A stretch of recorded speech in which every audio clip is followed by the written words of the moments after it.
Big boss season 9 ఇప్పటికే కంటెస్టెంట్‌లకి అన్యాయం జరిగిందంటూ కొంతమంది వాదిస్తూనే ఉన్నారు. అయితే ఇప్పుడు రీసెంట్‌గా దువ్వెల మాదిరి గారు, అలానే దువ్వాడ శ్రీనివాస్ గారు వీళ్ళు కూడా వ్యాఖ్యానించడం జరిగిందనమాట. సో, అసలు ఎవరికి అన్యాయం జరిగిందంటారు? ఒకసారి డిస్కస్ చేద్దాం. ప్రస్తుతం మనతోటి జర్నలిస్ట్ జగదేవ్ గారు ఉన్నారు.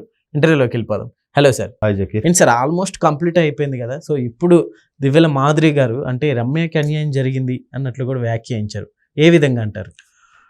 అంటే అలేఖ్య చిట్టి పిక్కి Yes, చాలా అవును, మీద. అలేఖ్య చిట్టి రమ్యను తర్వాత దిబ్బుల మాధురి గారు వీళ్ళందరూ 5వ వారం ఏదో వైల్డ్ కార్డ్ ఎంట్రీలో ఇచ్చారు. ఆయన తర్వాత గౌరవ్, నిఖిల్ వీళ్ళందరూ కూడా. అయితే అలేఖ్య అసలు రావడమే ఆవిడ మీద విమర్శలు చాలా ఉన్నాయి కదా. ఎట్లాంటి విమర్శలు అంటే గతంలో ఆయన పికిలు ఎక్కువ అమ్ముకుంటే ఏంటమ్మా ఎంత రేటు అని అడిగితే ఎప్పుడైనా పికిల్ ముఖం చూసావా, కొంటే కొనులు ఒక దుబ్బే అన్నట్టుగా మాట్లాడడం. తర్వాత ఇంత రేటు పెడుతున్నారు కదా, మీరు దీంతో పాటు మీరు కూడా వస్తారా అని ఒక ఔత్సాహికుడు ఎవడో కొంచెం ఓవర్ యాక్షన్ చేశాడులేండి వాడు. అలా అడగడం, వెంటనే వాడికి నోటుకొచ్చిన బూతులు తిట్టడం. అంటే ఒక సామాన్యులు అంటే సోషల్ మీడియా ఎలా అయిపోయిందంటే నలుగురు చూస్తుంటారు, ప్రతిదీ ప్రైవసీ అనేది లేకుండా పోయింది. సో అది ఒకసారి బయటికి రావడం, ఏదో అప్సెట్ అయ్యి మాట్లాడి తిట్టేశానని చెప్పి కవర్ చేయడం పెద్ద ఇష్యూ అయింది. బిగ్ బాస్ సీజన్ స్టార్ట్ అవ్వక ఒక 3 నెలల ముందు అనుకోని విధంగానే అటువంటి హైలైట్ ఉండేవాళ్ళే బిగ్ బాస్కి కావాలి. అంటే ఆర్గ్యూ చేసుకుంటేనే ఒకడు నోరిచ్చుకొని పడిపోతేనే కదా ఖచ్చితంగా వాళ్ళు రేటింగ్ పెరుగుతుంది, మంచి యాడ్ ఇన్కమ్ వస్తుంది. సో అలేఖ్య చిట్టి పికిలతో పాటు ఈ దివ్యల మాధురి గారు కూడా ఎంటర్ అయ్యారు. దివ్యల మాధురి గారు కూడా ప్రతిదీ కూడా మేడం కూర్చోండి అంటే కూర్చుంటే కానీ చెప్పవా, అలా కాదు మేడం మీరు ఇలా మాట్లాడితే మీరు అలా మాట్లాడితే నేనేం చేయగలను, మేము కూడా మాట్లాడుతుంది అని మాట్లాడు అంటే ఏమంటావు, ఏం చేస్తావు నన్ను ఇట్లా ప్రతిదీ ఆర్గ్యుమెంట్లో మాట్లాడటం.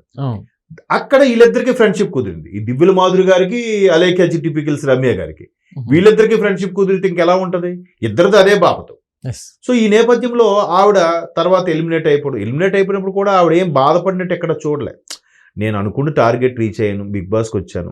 ఇప్పుడు బయటకు వెళ్ళిన తర్వాత ఎలా ఉంటుందంటే బిగ్ బాస్ కంటెస్టెంట్ అని ఒక ముద్ర, ఒక ఇమేజ్, అంతే కదా. సో ఆ ఇమేజ్ తో మరి కాస్త బిజినెస్ లో ముందుకెళ్ళాలనుకున్నదో, ఆవిడ సోషల్ మీడియాలో ఆవిడ ఫాలోవర్స్ పెంచుకోవాలనుకుందో, మొత్తానికి చాలా మంది అలాగే చేస్తారు.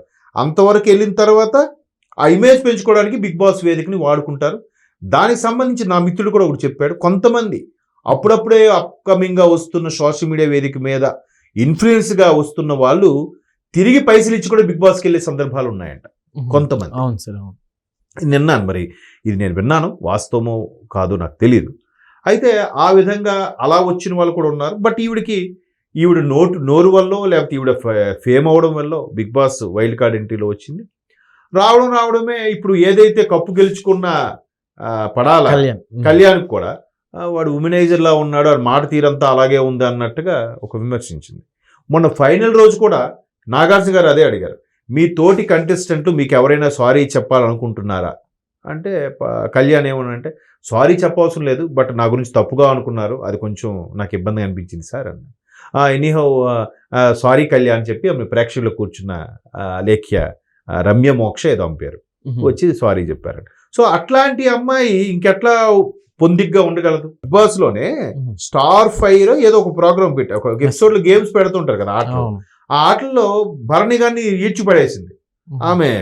ఎందుకంటే ఆమె సోషల్ మీడియా వీడియో చూస్తే మజిల్స్ పెద్ద జిమ్ బాడీ లాగా కూడా చాలా సందర్భాల్లో చెప్పారు ఆవిడ రమ్య. దానితో ఇక్కడ బిగ్ బాస్ లో కూడా మంచి జిమ్ బాడీ అన్నట్టుగా చెప్పడము, గట్టిగా ఫైట్ చేసేలాగా ఉండడము, కొన సందర్భంలో భరణి గారిని కూడా పట్టుకొని లాగేయడము. అరే అమ్మాయి ఎంత బలం ఉందా, ఈ అమ్మాయి ఎంత గట్టిగా ఉందా అని కూడా అందరూ విమర్శలకు తావిచ్చేలా మాట్లాడడం, ఇవన్నీ జరిగాయి. సో అలాంటివి తప్పితే వాళ్ళిద్దరూ ఒకటయ్యారు కాబట్టి ఆ అమ్మాయి ఈమెంటే నేను కొద్దిగా ఏజు, ఆ అమ్మాయి యంగ్ కాబట్టి ఆ అమ్మాయి కొద్ది రోజులు ఉంటే బాగుండేది రమ్య అనేది ఈవిడ దివ్యల మాధురి గారి యొక్క అభిప్రాయం. పైపిచ్చు దివ్యల మాధురి గారు, దువ్వాడ శ్రీనివాస్ గారు ఇద్దరు కలిసే ఇంటర్వ్యూస్ అవి ఇస్తున్నారు, ఇద్దరు కలిసే ఏంటి అదేంటి ఇదేంటి అన్నట్టుగా మాట్లాడుతున్నారు. కాబట్టి వాళ్ళు ఇప్పుడు బిగ్ బాస్లో ఎలా ఉంటుందంటే ఎవరికి నచ్చింది వాళ్ళకి జరుగుతుంది. ఇప్పుడు కళ్యాణ్ ఒక టైంలో కొంచెం రాజకీయాలు ప్లే చేశాడు. అట్ లాస్ట్ మొదటి నుంచి తనూజ అందరితో కూడా చిన్న మాట అంటే ఫీల్ అయ్యేది, చిన్న మాట అంటే ఏడ్చేది. బట్ ఫైనల్గా మెల్లగా ఆమె మాట వినేలాగా చేసుకునే కెపాసిటీ ఉన్న ఉమెన్గా తయారైంది తనూజ. బట్ ఫైనల్గా ఎవరికి ఇచ్చారు? ఇంతవరకు ఫిమేల్కి ఇవ్వలే. Yes, ఒక ఓటీటీ ప్లాట్ఫామ్ జరిగి బిగ్ బాస్కే ఫిమేల్కి ఇచ్చారు, అవును. మిగతా అన్ని మేల్సే. మరి ఫిమేల్కి ఎందుకు ఇవ్వట్లేదు? మళ్ళీ లేదు ఇక్కడ ఓటింగ్ ఉంది, ఓటింగ్ బాగుంది అనుకుంటే డిమాండ్ పవన్ కన్నా ఇమాన్యుల్కి ఓటింగ్ బాగానే ఉంది కదా. మరి టాప్ 3లో డిమాండ్ ఉన్నాడు కానీ ఇమాన్యుల్ లేడుగా. Yes. అంతకుముందు సంవత్సరం తీసుకుంటే శివాజీ గారే టాప్ ఉన్నారు. శివాజీ గారు టాప్ 5లో ఉన్నారో లేదు నాకు తెలియదు, గుర్తులేదు. 7లోనో అందులోనో 7 అనుకుంటా. మరి అప్పుడు పల్లవి ప్రశాంత్కి ఇచ్చారుగా. ఇప్పుడు పోటాపోటీగా అమర్దీప్ వచ్చినా కూడా పల్లవి ప్రశాంత్కి ఇచ్చారు. ఆ పల్లవి ప్రశాంత్ నాకేమీ తెలీదు, నేను రైతు బిడ్డను అంటూనే ఒక పాష్ లైఫ్, ఒక పాష్గా ఉండే వ్యక్తులతో కలిసి జీవించడం, ఇవన్నీ ఎలా తెలుసు వాడికి? Yes, sir. పల్లవి ప్రశాంత్ అనే వ్యక్తికి ఎలా తెలుస్తాయి? మరి అలాగే ఆయన అన్ని ఆడేశాడు అంటే చెప్పేవని అబద్ధాలా? రైతు బిడ్డ అన్న సానుభూతి చూపించుకున్నాడు కాబట్టి ఆయనకి ఇచ్చారా బిగ్ బాస్లో? ఇప్పుడు కూడా మాజీ సైనికుడు అయితే అప్పుడే ఆయన వయసు చూస్తే నిండారా 30 ఏళ్ళు లేవు. మాజీ సైనికుడు ఎలా అవుతాడు అప్పుడు? అంటే మీరు మిలిటరీలో ఉండలేక వదగలేక వచ్చేసారా కదా? అంటే మీకు దేశభక్తి లేదా? ఎందుకు వెనక్కి వచ్చేసారు? ఏంటి ప్రాబ్లమా? ఇన్ని ఉంటాయి కదా. సో మరి అలాంటి వ్యక్తిని మీరు ఎలా ఎన్నుకున్నారు? చూసిన వాళ్ళందరూ కళ్యాణ్ బాగా ఆడుతున్నారు, ఆడలేదు, ఇంకా ఆడిన వాళ్ళు కూడా ఉన్నారుగా. Yes, sir. అవును. సో ఇట్లాంటివన్నీ చూస్తే ఒక ఓటింగు ఎస్ఎంఎస్లే ప్రామాణికం అని చెప్పలేము. ఇప్పుడు సంజన ఉన్నారండి, సంజన టాప్ 5 వరకు ఉండే వ్యక్తేనా అండి చెప్పండి? Yes, sir. ఆమె కన్నా రీతు బాగానే ఆడింది కదా, ఆమె కన్నా ఇంకెవరు ముందు వెళ్ళిపోయారు, ఆవిడ బాగానే ఆడింది. అంటే డిజర్వ్ పర్సన్స్ లేని వాళ్ళని పెట్టారంటారా? అలా అని కాదు, అక్కడ కావాల్సింది ఏంటంటే రేటింగ్, వ్యూస్.